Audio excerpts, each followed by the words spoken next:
Alright, something sort of like that, I guess. There you have it. Okay, limiting. That's kind of it, just sticking to one position. Everyone's always worried about, being able to access whatever you want from any spot on the fretboard, which is important too, but people forget sometimes that limiting yourself is fine too. Literally just sticking to like major scale type of deal.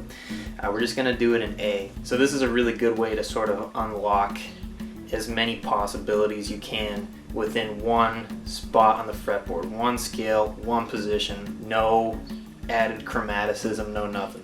And the way to do this effectively, at least the way I found to do it pretty effectively, is look at the scale map somewhere around here, I think, and just take a look at the diagram and figure out what you can do with it other than just kind of going up and down.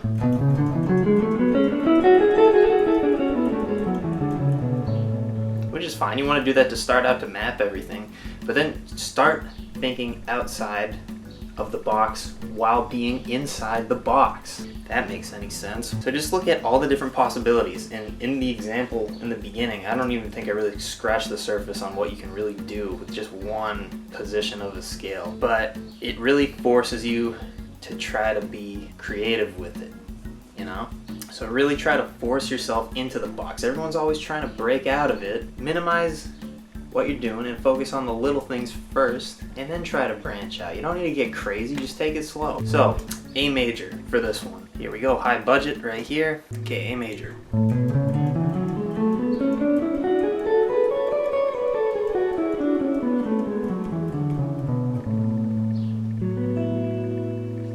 There you have it, the A major scale. Now you just look for ways to break up the scale that maybe you didn't think of before. So look at the shape, look at the geometry of the scale, all those dots, all those available notes. And for people who say scales don't help you to play music, that's nonsense, dude. Look at all the color in here. You can see it. If you can see it, you can play it. If you can play it, you can hear it. If you can hear it, you can figure out if it's cool or not, which it is. So there you have it. Just look for unconventional patterns within the scale that maybe you didn't think of before. It's really as simple as that. And you don't need to get like all theoretical with it. You can just look at the geometry of the whole thing and what you're doing. Maybe you didn't think of breaking the scale into like fourths or something like that. So look at notes that are stacked on top of each other. Look at every instance that happens. That's a cool way to break it up. Sometimes you'll get like a sharp 4 type of deal. Sharp 11, whatever. Flat 5, whatever you want to call it, who cares?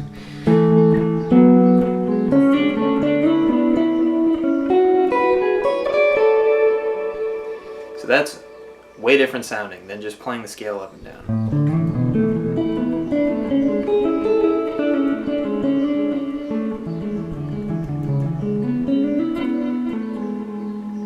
Very kind of spread out, spacey sort of sound you get with that sort of a thing. Another thing, you got like literal millions of power chords in this one shape. So you have, right off the bat on the root you have one, you got one on 2, and we're going to limit, so we're not going to go to 3 because that's going to take us out of the box. We're staying in the box to get out of the box again. So you can throw that into it and then combine them. You got your fourths, and then you can think of those as like fifths, power chord shapes.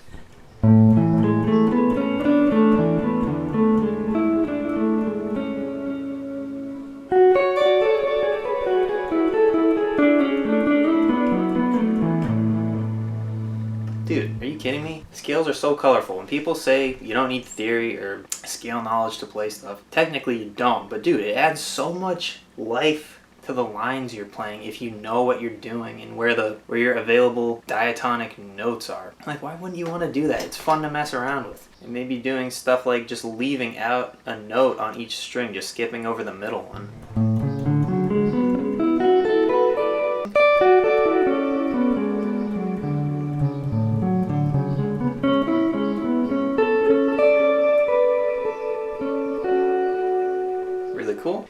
just scratching the surface here. This is just to get some ideas flowing, to show you what can be done with it. Maybe another thing, string skipping is really cool.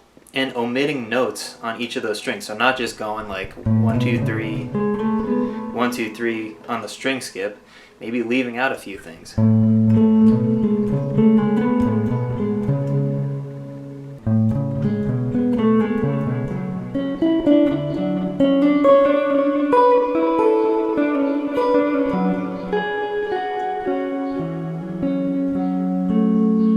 So just really forcing yourself to think creatively while being so limited is very useful. That's kind of the deal, man. That's really it. I mean, it's not like super complex when you break it down. You just take your scale, whatever one you're working with. I would start with major because that's the foundation for everything, and then just see what you can do with it. Oh, and then the last thing, let the scale breathe a lot, you know? That's a good way to do it. People are always just trying to play as fast as they can, which is cool. I like playing fast. Who doesn't? But when you really take your time and listen to the sounds you're getting from the scale, you know.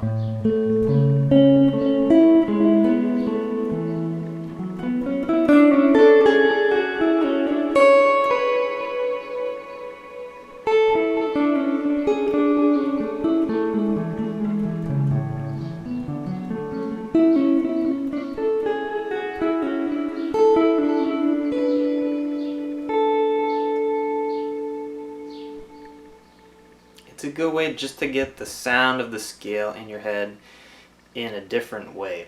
So yeah, limit it. Don't worry about trying to be, you know, a fretboard wizard right off the bat. Just limit yourself to one spot. You can have so many different things happening just in one position, which isn't obvious a lot of the time. Yeah, start there, then expand it. All right, I think that's enough of that. We'll call it there. Maybe later on we'll get into more like specific concepts within this whole limiting thing, but for now, just have fun with it. Don't worry about the theory, just look for the shapes, just geometry within the whole thing. That'll get it done, man. All right.